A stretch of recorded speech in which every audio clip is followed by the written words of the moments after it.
My parents were farmers. I inherited tobacco farming from my parents and found it has so many negative effects as far as human life is concerned. I started tobacco farming while young because my parents engaged me in farming while still in school. Working with the tobacco is so tedious and tiresome. You actually do not have time to rest because you need to take a lot of your time in the farm, checking the farm, spraying chemicals, because tobacco is a delicate crop. It is not tolerant to diseases and pests.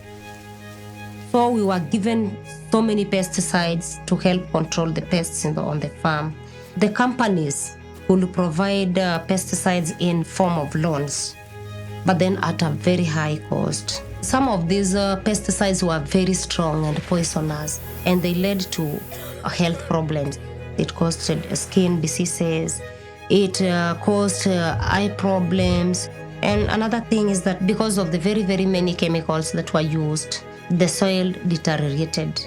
Without knowing it, we were destroying our soil. During the curing process, you find that inhaling the smoke was very much poisonous to our cells. Tobacco led to much destruction. During the time, it was the only cash crop that could be earning our parents' income.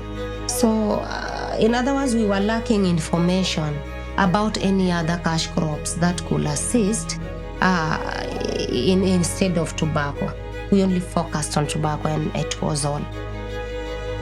There was very little production in terms of food because tobacco requires large portions of land for you to realize the benefit. And because of this, other food crops could get very, very small portions of land for production, which was not adequate even to sustain the family itself. When we were farming tobacco, our children were so much stressed. We would at times stop them from going to school so that they render us a hand of support during tobacco production. They would actually do a lot, bearing in mind that their own children is like we were practicing child labor. Our children were not happy. After I sat down and analyzed the profits, I found we earn very little from tobacco compared to food crops. So personally, I felt the treatment wasn't fair because we were not treated well at all. Yeah. It has led to so many problems in this community. It has pulled us backward. Instead of moving forward, we've always moved backwards. So all these are not fair to a farmer.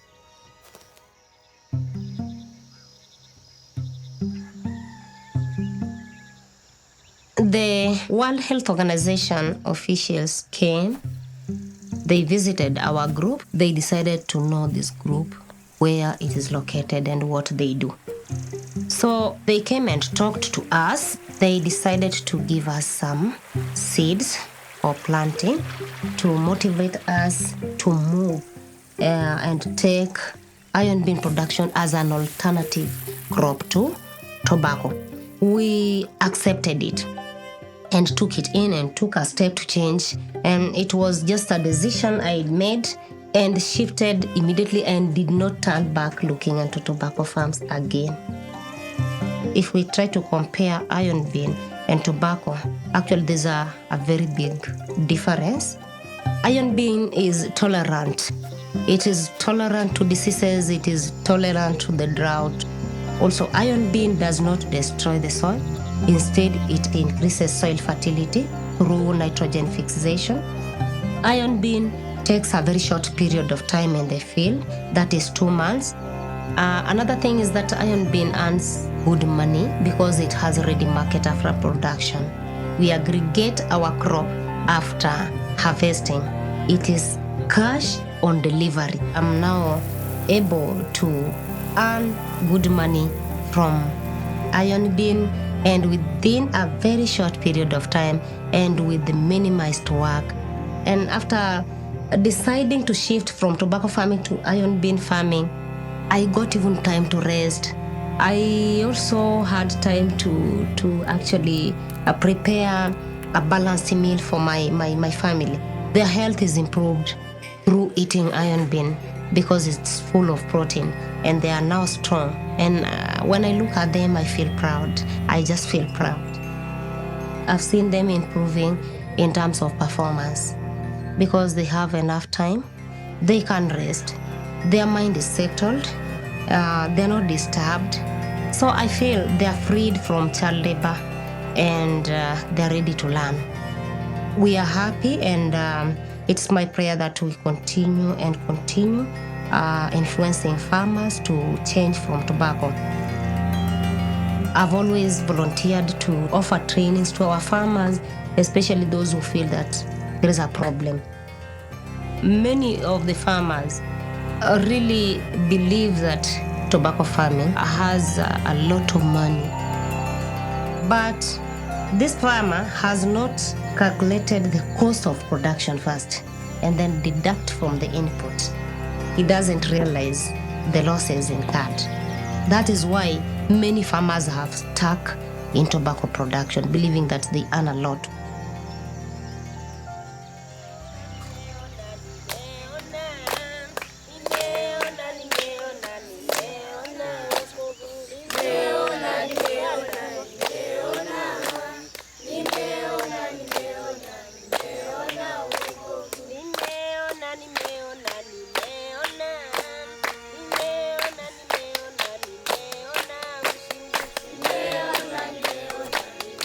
So it is my urge to our government that they look deeper into tobacco production so that they can initiate other very, very important projects and help us support iron bean production in order to help us improve the livelihood of this community and our nation at large.